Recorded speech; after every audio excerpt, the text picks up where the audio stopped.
Hello everyone, welcome back. आज के अपने इस वीडियो में मैं आप लोगों से कुछ ज़रूरी बात करना चाहती हूँ। आपकी कमर दर्द और जो भी डिस्क से रिलेटेड प्रॉब्लम है, जिनको नस दबी हुई है, उनमें से कुछ लोगों का ये कहना होता है कि हमको काफ़ी रिलीफ आ गया था, उसके बाद हमें दर्द बढ़ा। तो उसके पीछे काफ़ी सारे रीज़न होते हैं, लेकिन मोस्ट इम्पॉर्टेंट जो कारण है ना, वो मैं आप लोगों से उसी के बारे में बात करूँगी कि जब हम लोगों को बहुत अच्छे से रिलीफ़ आ गया है और हम अच्छा अपना चल फिर रहे हैं, काम कर रहे हैं, सब कुछ जो कि पॉसिबल नहीं रहा था पिछले टाइम, है ना? तो वो सब कुछ अगर हम करने लगे हैं, तो हम लोगों में से कुछ लोगों को ये चीज़ समझ नहीं आती है, ख़ासकर बच्चे जो हैं, जो छोटे हैं, जिनकी एज मतलब कम है, 25 से के आसपास भी है, उन लोगों की मैं बात कर रही हूँ। तो क्या होता है ना कि आपको जिस काम से रोका जाता है ना, कि ये मत करो, वो मत करो, मत करो, तो आप एक टाइम तक उसे मतलब करेंगे आप, वो मान लेंगे कि हाँ, ये नहीं करना है। लेकिन उसके बाद जो मिस्टेक करते हैं, उसी के बारे में बात कर रही हूँ। आज एक भाई हैं हमारे, 1 साल हो गया लगभग, उन्होंने काफ़ी ट्रीटमेंट कराया था, उनको रिलीफ़ नहीं आया था, लेकिन मतलब 1 साल में उन्होंने बहुत अच्छी रिकवरी की, बहुत अच्छी अपनी स्टडी भी कंटिन्यू रखी, अपने सारे काम करते रहे और फिज़िकल परहेज़ भी बहुत ही मतलब जैसे मैं बोलती हूँ ना, उतने अच्छे से नहीं किया, लेकिन उसके बावजूद भी उनकी रिकवरी बहुत अच्छी हो गई थी।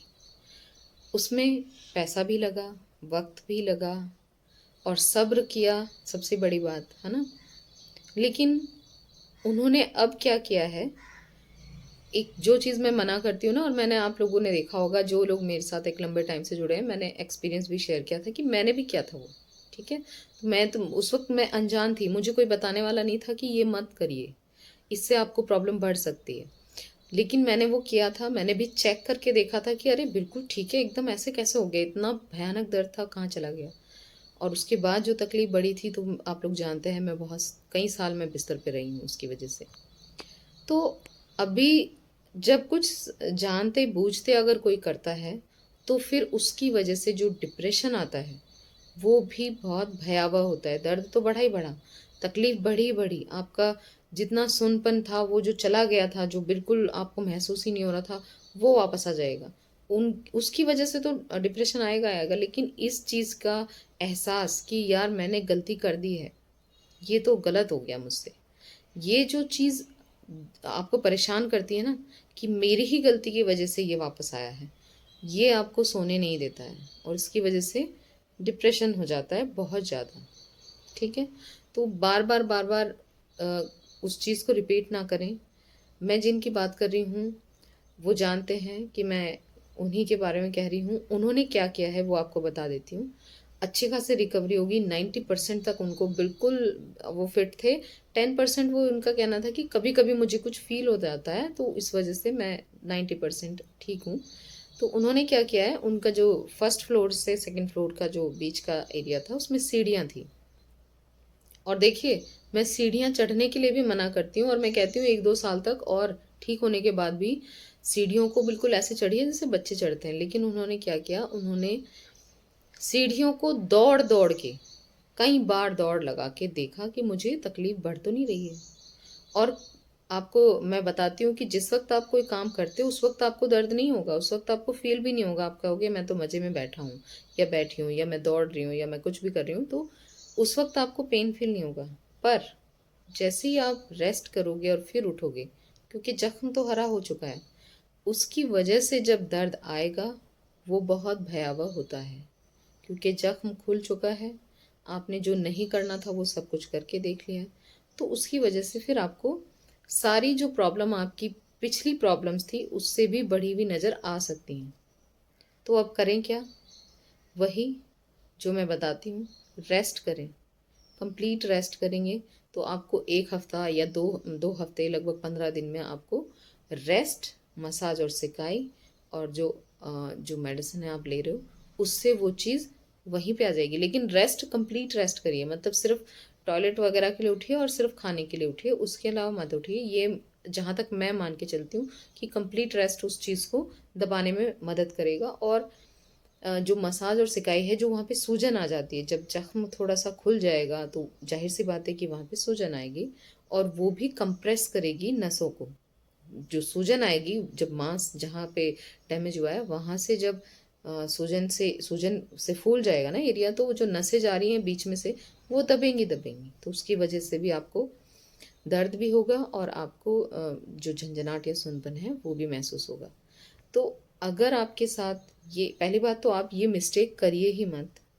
अगर आप मेरी वीडियो देख रहे हैं, आपको ये प्रॉब्लम हो चुकी है और आप उस चीज़ से रिकवर कर रहे हैं, तो प्लीज़ चेक करके मत देखिए।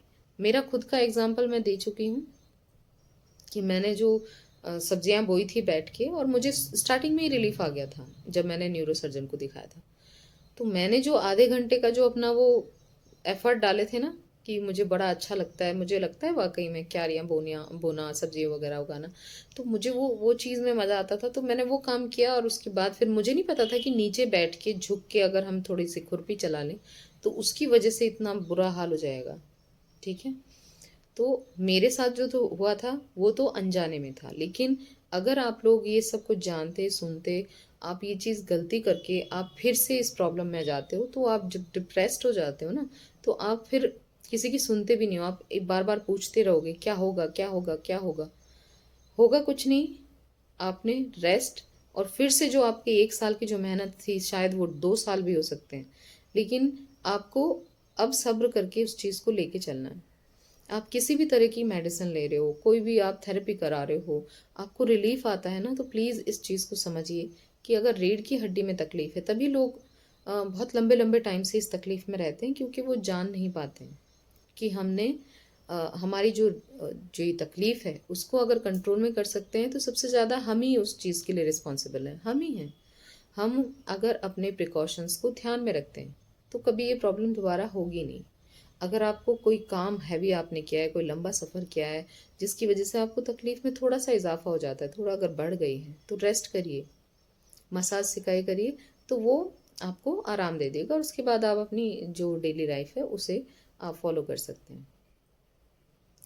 क्योंकि मैं ये कर रही हूँ, इसीलिए मैं इस चीज़ पे थोड़ा सा मतलब श्योर हूँ कि अगर आप भी करते हो, और अब तो काफ़ी सारे लोग हैं जो इस लाइफस्टाइल को जीते हुए बहुत अच्छे से अपना मैनेज कर रहे हैं, अपने कामों को भी और हर चीज़ को।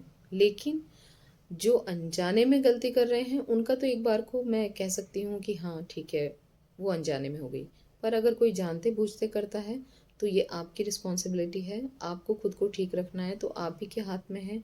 हम मैं सिर्फ अपना एक्सपीरियंस आप लोगों को बता सकती हूँ, पर आपको उस चीज़ को सीरियसली फॉलो करना है। ठीक है।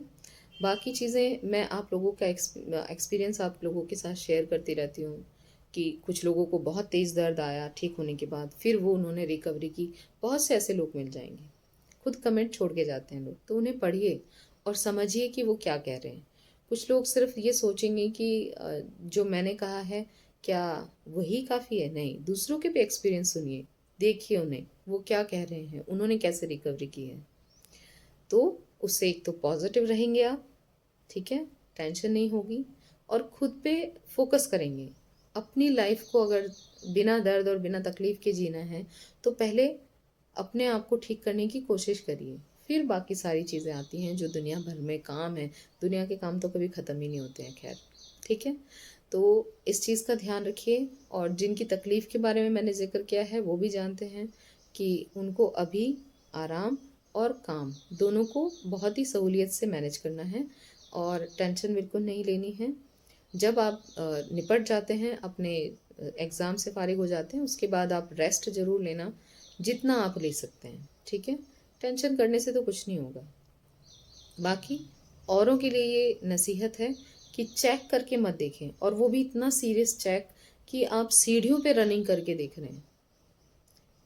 मैंने आप लोगों से एक और भाई साहब का जिक्र किया था जो पुलिस में है, उनका पैर बिल्कुल ख़त्म था और वो बिस्तर पे थे, और उन्होंने 1 महीने के अंदर अंदर रिकवरी की और अपनी ड्यूटी ज्वाइन की। तो उन्होंने भी कहा कि दीदी मैंने रनिंग करके देखा है, क्या होता है कि हमें कुछ भी फील नहीं हो रहा, लेकिन रनिंग करने से जो डिस्क है हमारी लंबर वाली पोजीशन पे, जो पूरी रीढ़ की हड्डी के निचला वाला हिस्सा होता है, उस पे पूरी अपर बॉडी का वजन वहीं पड़ रहा है। तो हम कोई कोई बहुत लकी होता है कि उसको एकदम ठीक हो जाता है और कभी प्रॉब्लम नहीं होगी, लेकिन हर कोई इतना लकी हो ये भी तो पॉसिबल नहीं है। तो इसीलिए प्लीज़ रनिंग करके या किसी भी तरीके से चेक मत करके देखें कि आप ठीक हो रहे हैं या नहीं। आप अगर ठीक हो रहे हैं तो अपने आप को ठीक रख के चलें। मैं बस यही सलाह दूंगी, यही कहूँगी कि आप फिर से उस प्रॉब्लम में ना फंसें। 1 साल की मेहनत, उसमें आपका मनी भी लगा है, आपका पैसा लगा है, और साथ में आपका पूरा 1 साल का वक्त जो आपने बिताया था। अब उस पे अगर आप रोते रहेंगे कि मैंने क्या कर दिया, मैंने क्या कर दिया, ये तो आपको सॉल्यूशन नहीं देगा। तो जो हो गया है उसे छोड़ दीजिए। मैंने भी सोचा था काश मैंने ये ना किया होता, काश मैंने ये ना किया होता तो मुझे ये ना होता। लेकिन उस चीज़ को छोड़ना है और अपने आगे बढ़ना है, तो आगे की जो स्ट्रेटजी है उस पे वो बनाइए, उस पे काम करिए और अपने आप को इस प्रॉब्लम से फिर से बाहर ला के दिखाइए कि आप फिर से कर सकते हैं। ठीक है जी। तो आज की वीडियो में मैं आप लोगों के साथ आपके सवाल भी लूँगी और एक और एक्सपीरियंस शेयर करूँगी, एक नहीं दो हैं शायद। तो आप लोगों को इससे एक अच्छा मोटिवेशन भी मिलेगा। तो प्लीज़ अपना ध्यान रखिए। चलिए आज की वीडियो आगे स्टार्ट करते हैं। तो पहला कमेंट जो है वो सोनम कुमारी जी का है, और इन्होंने कहा है कि मैंने 1.5 मंथ से आपकी दवा जो मैंने ली थी वो वाली यूनानी मेडिसिन ये ले रही हैं। 15 दिन में ही काफ़ी आराम हुआ था। अब मुझे 95% आराम है। बस सुबह को उठने पर थोड़ा सा दर्द होता है, फिर पूरा दिन दर्द नहीं होता। मैं बहुत परेशान थी। आज आपकी वजह से मैं इतनी सही हो पाई हूँ। गॉड आपको हमेशा खुश रखे। आपका बहुत बहुत धन्यवाद, बहुत बहुत शुक्रिया। देखिए, आपको 1.5 महीने में अगर 95% रिलीफ आया है और आपको पहले से आप इतनी तकलीफ में थी, तो बस उन चीज़ों का ध्यान रखिएगा कि प्रिकॉशंस कम से कम 1.5-2 साल आप बिना नागा किए उन चीज़ों को फॉलो करिए। खाने का परहेज की मैं यहाँ बात नहीं कर रही हूँ। अगर आपको 100 मतलब लग रहा है 90-80% काफ़ी अच्छा रिलीफ आ गया है, तो आप खाने में आप थोड़ा थोड़ा चीज़ें इंक्लूड कर सकते हैं। हर चीज़ बंद मत करिए, बस खटाई को थोड़ा अवॉइड करिए, ठीक है। बाकी फिजिकल परहेज को जो मोस्ट इम्पॉर्टेंट मैंने कहा है, फॉरवर्ड बेंडिंग यानी आगे झुकना, नीचे बैठना और वज़न उठाना, पालथी मारना, सीढ़ी चढ़ना, ये अभी बंद रखिए। खासकर 2 व्हीलर का जो सफ़र है वो भी बंद रखिए। झटके लगने से एकदम से तकलीफ बढ़ सकती है।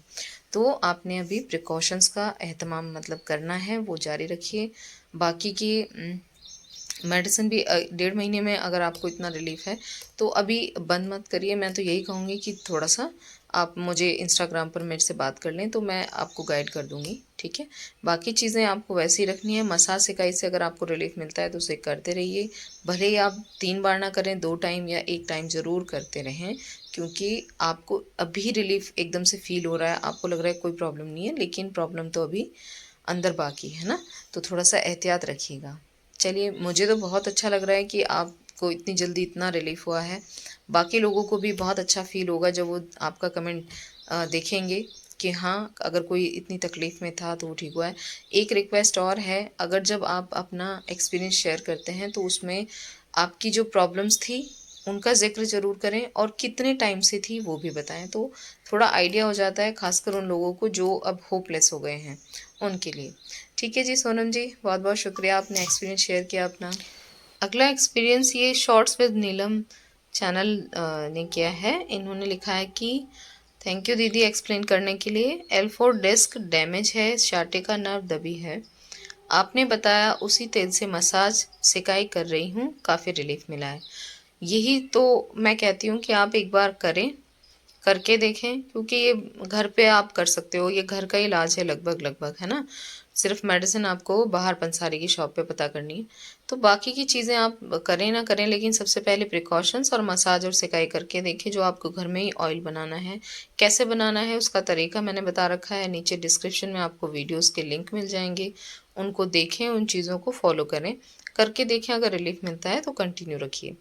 तो अगर आपको मसाज और सिकाई से रिलीफ मिल रहा है तो आप भी बाकी की चीज़ें भी ट्राई करके देखें। अगर आपको रिलीफ मिलता है तो कंटिन्यू रखें, अदरवाइज़ आप जो भी मेडिसिन ले रहे हैं उस मेडिसिन को कंटिन्यू रखिए और प्रिकॉशंस का ध्यान रखिए, तो कंप्लीट रिलीफ भी बहुत जल्द आपको आने लगेगा, ठीक है। अगला सवाल जो है वो दीपान्विता आचार्य का है, जिन्होंने कहा है मुझे सर्वाइकल डिस्क में बल्ज है C4 C5 में। दर्द हमेशा रहता है, एक स्टिफनेस रहता है दाहिने तरफ।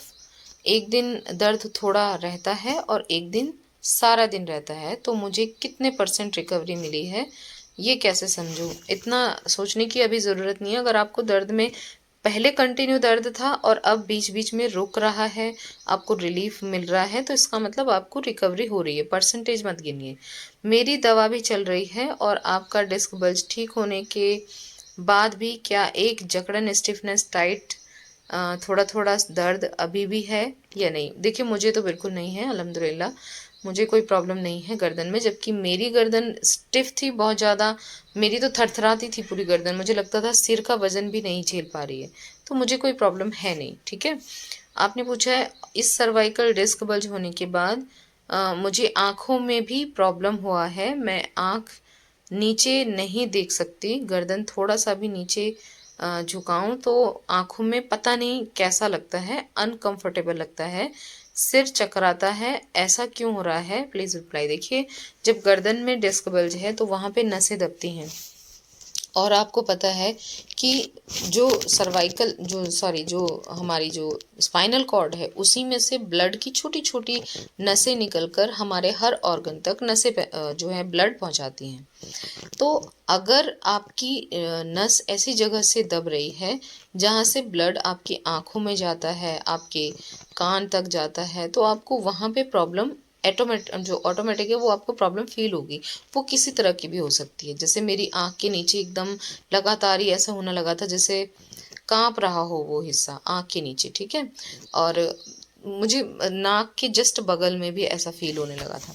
तो ये सर्वाइकल की वजह से ही चक्कर आते हैं, सर्वाइकल की वजह से ही सूनपन, झंझनाहट ऐसा हमें फ़ील होता है हमारे फेस पे, क्योंकि गर्दन से सबसे ज़्यादा जो नर्व ब्लड लेके जा रही है वो हमारे फेस के लिए लेके जा रही है, ठीक है?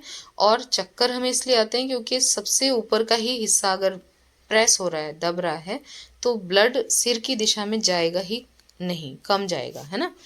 तो आपको चक्कर इस वजह से फ़ील होते हैं। तो गर्दन को नीचे झुकाने से अगर आपको प्रॉब्लम फ़ील हो रही है तो बिल्कुल ना झुकाएँ, किसी कीमत पे भी नहीं। आप एक कॉलर आता है उसको लगा कर रखें, अपना पूरा ट्रीटमेंट लें। आपको मसाज और सिकाई की अगर ज़रूरत महसूस होती है तो कंधों के बीच में और हल्के हाथ से गर्दन पे धीरे-धीरे मसाज करवा लें किसी से, लेकिन गर्दन को हवा में नहीं रखना है, यानी उसे लटका के नहीं रखना है हवा में। आपको टिकाना पड़ेगा उसका। उसका पूरा जो सिर का वज़न है वो बिस्तर या तकिए पे रखिए, ठीक है? और करवट के बल लेके ही मसाज करवाइए, सीधे मत रखिए अगर आपको उसमें प्रॉब्लम होती है तो। तो ये तो मेरा सलाह है, बाकी आप अगर आपको लगता है तो डॉक्टर से कंसल्ट करिए, आपको वो सही अ, दिशा दिखा पाएँगे। सर्वाइकल का मैंने जो किया है वो मैंने आपको बताया है कि मैंने सर्वाइकल के लिए अलग से कुछ नहीं किया, सिर्फ झुकना मैंने बंद रखा है। बाकी की जो मैं लंबर के लिए बताती हूँ प्रिकॉशंस वो लिए हैं, मेडिसिन जो भी की है वो बताई है, सिकाई। मेरे कंधों के बीच में थोड़ा-सा ऊँचा उठ गया था, जैसे सूजन थी बहुत, तो वो मैंने उसके लिए वहाँ पे कभी-कभी मसाज करवाई है ज़रूर। बाकी उसी से मेरा सब कुछ ठीक हुआ है, लेकिन मैं अपने आप को बहुत देर तक मैं झुका के कोई काम नहीं करना चाहती क्योंकि मुझे फिर प्रॉब्लम फ़ील होती है ना? तो गर्दन को झुका के अगर कोई काम करना है तो वो चीज़ मैं अवॉइड करती हूँ और आपको भी कहूँगी कि आप भी करिए।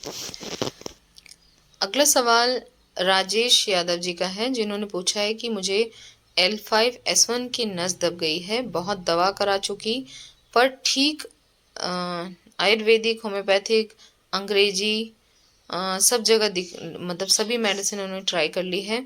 20% आराम है, पर मैं पैर में सुन के साथ जलन और झंझनाहट, कमर से एड़ी उंगली तक होती है, ठीक है? हमारा पोस्चर टेढ़ा हो गया है मैम, क्या करें? Please reply. तो देखिए, मैं पोस्चर टेढ़ा हो गया है उसके बारे में तो मैं नहीं बता सकती क्योंकि मेरे साथ ऐसी प्रॉब्लम तो नहीं थी। बट बहुत से लोगों का ऐसा है कि पोस्चर टेढ़ा हुआ लेकिन उनका भी रिकवरी हुई है। तो आप बेफ़िक्र होके पहले तो आप टेंशन ना लेके अपने ऊपर काम करें, सारे काम एक तरफ छोड़ दें। सबसे पहले खुद की रीढ़ की हड्डी को क्योर करना है तो उसके लिए रेस्ट करें। आपको जो मैंने प्रिकॉशंस बताए हैं, आगे झुकना, नीचे बैठना, वज़न उठाना वो बिल्कुल बंद करना है, सीढ़ी पालथी मारना बिल्कुल बंद करना है, टू व्हीलर बिल्कुल बंद करना है। फिर अपनी थोड़ी-सी लाइफ़स्टाइल चेंज करनी है। और मैं ये नहीं कहती कि आप बिल्कुल ही रेस्ट करो, घर के काम करते-करते धीरे-धीरे आप उस चीज़ में रिकवरी कर सकते हो अगर आपको रिलीफ़ मिलता है तो। बाकी मैं ये कहूँगी कि आप मेरे से एक बार इंस्टाग्राम पर बात कर लीजिए, वहाँ पर जो मुनासिब मैं आपको सलाह दे सकती हूँ, वो ज़रूर मैं आपसे बात करूँगी। मुझे इंस्टाग्राम पर मैसेज कीजिए, मेरी आईडी आपको डिस्क्रिप्शन में मिल जाएगी, ठीक है जी। या फिर किसी अच्छे हड्डी वाले हकीम को सर्च करिए, वहाँ उनसे ट्रीटमेंट लीजिए। प्रिकॉशन जो मैंने बताए हैं वो तो आपने ज़रूर करने ही करने हैं, चाहे आप किसी से भी ट्रीटमेंट लें, वो मत छोड़िएगा, ठीक है। रेस्ट करिए और जिस तरफ से जिस काम को करने से आपको तकलीफ़ महसूस होती है, ज़्यादा बढ़ता है दर्द, वो काम बिल्कुल मत करके देखिए, उसे अवॉइड करिए। तो आई होप आप समझ गए कि आप वो चीज़ें भी करके देखिए जो मैंने की हैं। अगर आपको कहीं पे कुछ कन्फ्यूज़न होता है तो आप मुझसे बात कर लीजिए, मैं आपको थोड़ा बहुत गाइड कर दूँगी। बाकी अगर आपको कोई नज़दीक अच्छे डॉक्टर या हकीम, यूनानी डॉक्टर मिलते हैं तो आप उनसे कंसल्ट करके भी अपना ट्रीटमेंट स्टार्ट कर सकते हैं, ठीक है। अगला सवाल ये सागर वेदवाल जी का है, जिन्होंने लिखा है, मैम आपने कहा है कि नेक को बिल्कुल नहीं झुकाना है, अगर बेंड नहीं करना तो अगर नीचे रखे सामान को देखना है तो कैसे देखेंगे? क्यों नीचे देखने के लिए तो नेक को बेंड करना होगा। तो देखिए मेरा काम तो है कि मैं आपको थोड़ा-सा अवेयर कर दूँ। नीचे देख सकते हैं, नीचे देखने के लिए गर्दन को बिल्कुल झुकाना या मोड़ने की ज़रूरत नहीं पड़ती है। आपको थोड़ा-सा भी नीचे, अगर आप थोड़ा-सा नीचे भी अगर करेंगे, हल्का-सा ठोड़ी को नीचे करेंगे तो आपको नीचे की चीज़ें भी दिखाई देंगी। या फिर आप सामान को उस जगह पे रखिए जहाँ पे आपको झुकाना ना पड़े। अगर आपको सर्वाइकल है तो आपको गर्दन तो झुकाना बिल्कुल अभी फ़िलहाल के लिए तो बंद करना ही पड़ेगा। बाकी आप मेरे से ये चीज़ें पूछेंगी कि नीचे रखे सामान को हम कैसे देखें, तो वो मैं क्या बता सकती हूँ आपको। काम तो देखिए मैंने भी सारे ही किए हैं। मैंने नीचे भी देखा ही होगा जब रोटी बेली होगी तो। लेकिन अपने आप को बिल्कुल झुकाने के बजाय मैंने थोड़ा-सा एहतियात रखा कि एक बार देखा, रख किया और उसके बाद फिर गर्दन को सामने कर लिया। जिससे मेरे जो सर का वज़न है वो मेरी रीढ़ की हड्डी पे सीधा पड़े। वो आगे की तरफ झुका ना रहे कि गर्दन काँपने लग जाए। ठीक है जी? तो आपको थोड़ा-सा अपना भी दिमाग लगाना है कि आपको काम को इस तरीके से करिए कि आपको प्रॉब्लम ना हो। कॉलर लगा लीजिए। कॉलर लगाएँगे तो जो सिर का वज़न है वो कॉलर पे जाएगा, ना कि आपकी जो रीढ़ की हड्डी है उस पे। तो आप थोड़ा-सा करके देखिए, धीरे-धीरे करिए काम को। एकदम से ये मत सोचिए कि जैसे आप अब तक करते आ रहे थे ना, वैसे तो आप नहीं कर सकते हो। उस चीज़ का थोड़ा-सा एहतियात रख लीजिए, क्योंकि आपकी जो लाइफ़स्टाइल अब तक की थी, वैसे अगर आप अब चलोगे तो आपको प्रॉब्लम बढ़ती भी जाएगी, कम नहीं होगी। तो थोड़ा प्रिकॉशंस तो आपको रखना पड़ेगा, चाहे आपको कुछ काम छोड़ने पड़े या आपको कुछ चेंज करना पड़े, अपने काम को करने का तरीका बदलना पड़े। ठीक है जी? पूजा शर्मा जी पूछ रही हैं कि मुझे भी आराम मिल गया था बट पता नहीं क्यों हुआ, दोबारा हुआ है, फिर से हो गया दर्द। जो तकलीफ थी उनके, उनमें आराम आ गया था, फिर से हुआ है। Puja ji please follow precautions, physical precautions बहुत इंपॉर्टेंट है, उनको दोबारा से फॉलो करिए। मसाज और सिकाई करिए। मेडिसिन आप जो भी ले रही थी जिससे रिलीफ था वो रखिए कंटिन्यू, अदरवाइज आप यूनानी मेडिसिन ट्राई करके देखिए, आपको रिलीफ मिलेगा। 10 से 15 दिन आपको रेस्ट करना है, जितना हो सके आप उस चीज़ को कंटिन्यू करिए। और ठीक होना, जब आप ठीक हो जाएँ, आपको लगे कि मैं मुझको आराम आ गया है, तो प्लीज़ 1.5 से 2 साल बिल्कुल प्रिकॉशंस को छोड़िएगा मत, ठीक है? जब ठीक हो जाए उसके बाद की बात कर रही हूँ। तो आपको ध्यान रखना है, तभी आप इस चीज़ से दोबारा कभी फिर से आपको ये वापस नहीं होगा। आपको वज़न उठाना बिल्कुल भूलना पड़ेगा अपनी लाइफ़ टाइम। आपको हैवी वज़न नहीं उठाना है और लगातार झुक के काम थोड़ा अवॉइड करिए, क्योंकि अपर बॉडी का ही वज़न काफ़ी हो जाता है जो झुकने पे लंबर पे पड़ता है। आई होप आप समझ गए होंगे। कुछ अगर रह जाए, आपको नहीं समझ आ रहा है, तो इंस्टाग्राम पर मैसेज करिए, वहाँ पर बात कर सकती हूँ आपके साथ, तब आपको थोड़ा-सा गाइड कर दूँगी। अदरवाइज़ तो मैंने सब कुछ शेयर कर रखा है, आप मेरी वीडियोज़ देखिए, आपको काफ़ी आंसर मिल जाएँगे कि आपको काम कैसे मैनेज करना है जिससे ये दोबारा ना हो। घर के काम जो हम करते हैं उन चीज़ों को, तो उसको देख लीजिए। मेरी प्लेलिस्ट चेक करिए, मेरी प्लेलिस्ट आपको स्लिप डिस्क रिलेटेड मेरे चैनल पे मिलेगी, तो आप वहाँ जाकर अपनी मतलब की वीडियोज़ देख सकते हैं। ठीक है जी? अगला सवाल टिंकी सोनी जी का है, जिन्होंने कहा है, मुझे 70% आराम है, कमर में दर्द रहता है लेकिन अभी बेड रेस्ट में हूँ। लेटे रहने के कारण गर्दन दर्द करती है, काम नहीं करती हूँ, खाने के लिए थोड़ी देर बैठती हूँ, बीच बीच में चलती हूँ उठ के, अभी गर्मी है तो खाने में दही या चावल ले सकते हैं। ये क्या बात हुई? आपको पता तो है कि दही और चावल दोनों ही आपकी तकलीफ को बढ़ा सकते हैं। फिर भी आपको अगर लेना है तो मन है तो ले लीजिए, आपको तकलीफ होगी तो फिर आप बंद कर देना, ठीक है। आपने पूछा है कि क्या मैं किचन का काम कैसे करूं, 1 किलो वजन भी नहीं उठाना है तो। ये सब आप देखिए आपको किस तरीके से काम को करना है। आपको वजन धीरे धीरे, जब आपकी 70% आप रिकवरी बता रही हैं तो कब तक आप काम को अवॉइड करेंगी? आपको वो करके ही पता चलेगा कि आपको तकलीफ बढ़ तो नहीं जा रही है। थोड़ा सा अवेयर रहिए। मैंने जो चीज़ें की हैं मैंने बताई हैं, सब कुछ बताया आपको मैंने कि मैंने काम कैसे किया है। झाड़ू मैंने लंबी झाड़ू लगाई है, पोछा मैंने खड़े होके वाइपर से लगाया है। 1 किलो वजन उठाने की एक लिमिट होती है। जब आपको 70% रिलीफ आ जाता है तो आप के अंदर इतनी कुव्वत होती है कि आप 1 किलो 2 किलो वजन उठा सकें, है ना। तो उस चीज़ का ध्यान रखिए। 1 किलो वजन नहीं उठाना ये उनके लिए है जो बिल्कुल अभी बिस्तर पे पड़े हैं, तो उनको उनको नहीं उठाना है। अब अगर आपको आराम आ रहा है तो आप काम को धीरे धीरे करके देखेंगे।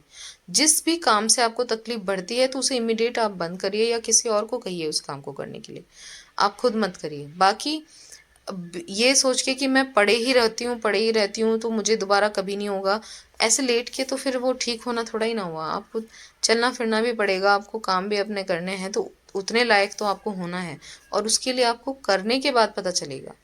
अब ये कोई भी नहीं बता सकता है कि आपको ये करने से दर्द इतना बढ़ जाएगा, इतना नहीं होगा। और आपने पूछा है कि कब तक सभी प्रिकॉशंस फॉलो करें, तो ठीक होने के बाद भी 1.5-2 साल तक फॉलो करिए। ये इतना वो वाला प्रिकॉशंस नहीं है जो मैं बोल रही हूँ कि ये मत करिए वो मत करिए, वो तो उनके लिए जो बिल्कुल तकलीफ में पड़े हुए हैं, ठीक है। जब आप ठीक हो जाते हैं तब आपको प्रिकॉशंस में सिर्फ भारी वजन उठाना, कोई झटका ना लगे उससे बचना है। आपको जो सीढ़ियाँ चढ़नी है तो वो थोड़ा सा जैसे मैं बोलती हूँ धीरे धीरे चढ़नी है, स्टेप बाय स्टेप, एक एक स्टेप जैसे छोटे बच्चे चढ़ते हैं रेलिंग का सहारा लेके, वो करिए। तो वो उसमें उसमें छूट नहीं है, वो चीज़ का थोड़ा ध्यान तो रखना ही पड़ेगा, वो नहीं करना है। बाकी क्या आप काम कर सकते हैं। आप, मैं इवन बताऊं कि 70-80% में आप उकड़ू भी बैठ सकते हैं। लेकिन अगर हर कोई बंदा उस चीज़ को कर लेगा तो उसको प्रॉब्लम अलग अलग, जिनको है उनको अलग अलग तरीके से आपको उसके इफेक्ट भी नज़र आएंगे। तो उकड़ू मत बैठिए, आप स्टूल पे बैठ के आप अपने काम को कर सकते हैं। पर झुकने के बजाय आप नीचे अगर हील पहन, दर्द अगर ना बढ़े तो फिर आप उसे करके देखिए, करते रहिए। अदरवाइज बढ़ता हुआ फील होता है तो मत करिए। और आपके साथ तो आपका ऑपरेशन हुआ था तो इसलिए आपको एहतियात तो रखने पड़ेंगे। ऑपरेशन का मुझे तजुर्बा नहीं है लेकिन मैं फिर भी आपको थोड़ा सा एडवाइस दे रही हूँ। बाकी आपको वो चीज़ें करनी है, अपने अपने लाइफस्टाइल को करके देखना है। जिस चीज़ से प्रॉब्लम हो उसे प्लीज़ मत करिए। और कब तक करना है कब तक नहीं करना है मैंने आपको बता दिया है, शायद आपको समझ ना आया हो, फिर से बता देती हूँ कि जब तक आप ठीक नहीं होते हैं तब तक तो करना ही करना है। ठीक होने के बाद भी 1.5-2 साल तक उस चीज़ को बिल्कुल एज इट इज़ करिए ताकि आपकी प्रॉब्लम ना बढ़े और आपकी डिस्क अच्छे से सेट हो जाए, ठीक है। अगर आपको दर्द बढ़ता महसूस हो तो फिर लाइफ टाइम प्रिकॉशंस रखिए क्योंकि आप दर्द में वापस कभी नहीं जाना चाहेंगी। आई होप कि मैं आपको बताने में थोड़ी सी कामयाब रही हूँ। बाकी आपको करके ही पता चलेगा कि आपको किस चीज़ से प्रॉब्लम बढ़ रही है, किससे नहीं, वो कोई और नहीं बता सकता। तो बस आज के लिए इतना ही। उम्मीद करती हूँ वीडियो आप लोगों के लिए हेल्पफुल रहे। वीडियो अच्छी लगे तो लाइक शेयर एंड सब्सक्राइब उन लोगों तक ज़रूर पहुँचाएँ जो इस प्रॉब्लम में अभी तक पड़े हुए हैं। ठीक है जी, तो अपना बहुत सारा ख्याल रखिए। मिलते हैं नेक्स्ट वीडियो में।